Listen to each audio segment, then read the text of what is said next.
কুরআন এবং হাদিস দ্বারা ছাড়া আমি বাইরে কথা বলবো না। ইসলামের স্তম্ভ পাঁচটি। এই পাঁচটি স্তম্ভের ভিতরে কোনো জায়গায় কি ভোটের কথা আছে? নেই, কোনো জায়গায় ভোটের কথা নেই। তাহলে এরা ভোট কোথায় পেল? আল্লাহ তাআলা মানুষকে সৃষ্টি করেছেন তার ইবাদত করার জন্য, খলিফা হিসেবে, প্রতিনিধি হিসেবে আমাদেরকে এই দুনিয়ায় পাঠিয়েছেন, পৃথিবীতে পাঠিয়েছেন। কিন্তু অমুক দল তমুক দল এসে গেছে, অমুক দলে ভোট দাও, অমুক মার্গায় ভোট দাও, তোমরা জান্নাত পাবা, জাহান্নাম থেকে মুক্তি পাবা, আল্লাহর দলে ভোট দাও। ইসলাম খেলাফতে বিশ্বাসী, ইসলাম গণতন্ত্রে বিশ্বাস করে না।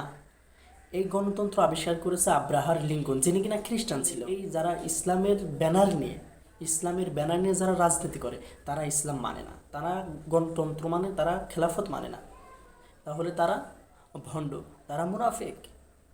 কি এই কথাগুলো আমার না, এই কথাগুলো হচ্ছে হলিধানি ইউনিয়নের একজন বিশিষ্ট নেতার।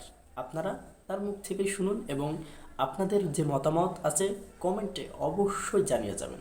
কুরআন এবং হাদিস দ্বারা ছাড়া আমি বাইরে কথা বলবো না।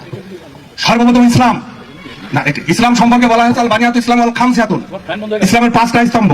প্রথম স্তম্ভ হচ্ছে কালেমার শাহাদাত, দ্বিতীয় হচ্ছে আকিমুনা সালাত, যাকাত, রমজান, সাওমের রমজান, আল হজ্জ। এর মধ্যে কি ভোটের কথা আছে?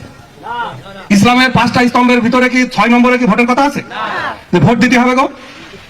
এই হলো ইসলামের প্রথম স্তম্ভ।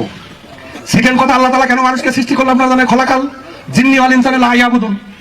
তাহলে মানুষকে এবং জিনকে আল্লাহ তাআলা তৈরি করলেন কি জন্য? আল্লাহর ইবাদত করার জন্য। কোন মার্কায় ভোট দেওয়ার কথা কইছে? যাই ওই মার্কায় ভোট মারবা বলেছে? কখনো বলে নাই। ইসলাম এই যে আমরা যে ভোট দিই, এই ভোট হলো আব্রাহাম লিঙ্কন, যে একজন খ্রিস্টান এই গণতন্ত্রের উৎপত্তি করেছে। ইসলাম খিলাফতে বিশ্বাসী করে। ওয়াইসকলা রব্বুকা লিল মালাইকাতি ইন্নী জাইলুন ফিল আরদি খলিফা। হে ফেরেশতারা, আমি দুনিয়াতে মানুষকে সৃষ্টি করতে চাচ্ছি খিলাফতের জন্য। ওখানে তো ভোটের কথা নেই, ওখানে তো ঢপের কথা নেই। 114টা সূরার ভিতরে, পবিত্র কালামের ভিতরে কোথাও ভোটের কথা নাই। 6666 আয়াতের ভিতরে কোথাও ভোটের কথা নাই। আছে শুধু ইবাদতের কথা, আছে শুধু হলো হকের কথা, হকুল্লাহ আর হকুল ইবাদ। নামাজ রোজা এগুলো করো, আল্লাহর হক। আর ফারাজ মাইরো না, টাকা মাইরো না, মাঝে জ্বালিও না, মাঝে মাইরো না। এই যে বান্দার হক নষ্ট করো না, বান্দার হক নষ্ট করো, কিয়ামতের মিজানে ঠেকে যাবা, মিজানে ঠেকে যাবা। গুলির ফারাজ মাইরো না, এই সমস্ত কথা বলেন। আপনি বিবাহ করেছেন, আপনি তেল মহরকে, আপনার স্ত্রী আপনার কথা শুনতে বাধ্য। তালিমের নামে মেয়েদের কিছু নাই। মেয়েরা আজকে তালিম করে বেড়াতে, তালিম করা যদি জায়েজ থাকতো তাহলে মা ফাতেমা তালিম করতো, তালিম করা যদি জায়েজ থাকতো তাহলে হযরতে আয়েশা তালিম করতো, তালিম করা যদি জায়েজ থাকতো। এইভাবে করে বড় বড় সাহাবীদের স্ত্রী এবং হলো যে সমস্ত নারীদের নাম বের করে এই আপনার ইসলামে আছে তারা তালিম করতো, তালিম এইগুলো নাই। আরে তালিম করা যদি জায়েজ থাকতো তাহলে মেয়েরা মসজিদের ইমামতি করা এখতিয়ার এবং তাদের হলো হুকুমত আল্লাহর রাসূল দিতে। তালিম করা যদি জায়েজ থাকতো তাহলে জানা যায় হলো এই মেয়েরা হলো দাঁড়াতে পারতে। এইগুলো সবই ভণ্ডামি, সবই হলো যেমন খালে হাসিনা বলেছিল, আমাকে যদি ভোট দাও বাড়ি বাড়ি চাকরি দেবো, তারপরে হচ্ছে 10 টাকা কেজি চাউল দেবো। এইটা যেমন ঘোড়ার ডিমের মতো মিথ্যা।